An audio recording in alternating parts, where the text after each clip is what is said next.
In this video, I'll be showing you how you can easily turn 3D prints into metal by using the lost PLI shell method. This process uses materials that can be purchased at most hardware stores. These two-way bolts were printed as a very thin shell, covered with dab joint compound and then buried in sand and sodium silicate. Similar to the lost form method, the thin PLA shells are vaporized as the metal flows into the mold, leaving behind a nearly perfect casting.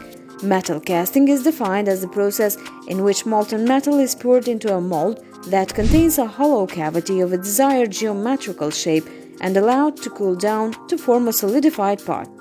The term casting is also used to describe the part made by the casting process, which dates back 6,000 years.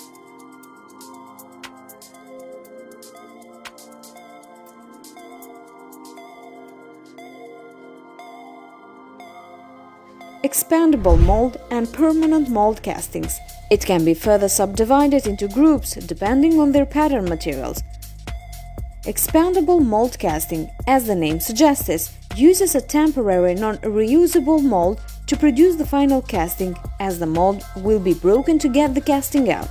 These molds are typically made of materials such as sand, ceramics, and plaster. These are generally bonded using binders called bonding agent to improve its properties. Complex intricate geometries can be cast using expandable mold casting. Sometimes called non-expandable mold casting, permanent mold casting uses permanent molds that are reused after each production cycle. Although permanent mold casting produces repeatable parts due to the reuse of the same mold, it can only produce simple casting, as the mold needs to be opened to remove the casting. As the name suggests, these uses both expandable and reusable casting molds to produce castings.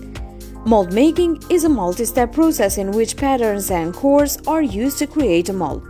The type and how the molds are made would vary depending on the type of metal casting. For example, sand casting uses sand inside a flask to create molds, and die casting uses hardened tool steel molds. Liquid is then melted and poured into the mold cavity either by gravity or by high pressure. Then the cast is allowed to solidify before the cast parts are removed from the mold. Again, the cast part removal will vary depending on the type of metal casting. In this final step, the cast metal object is removed from the mold and then fattled. During the fettling, the object is cleaned of any molding material and rough edges are removed. Thanks for watching, until next time.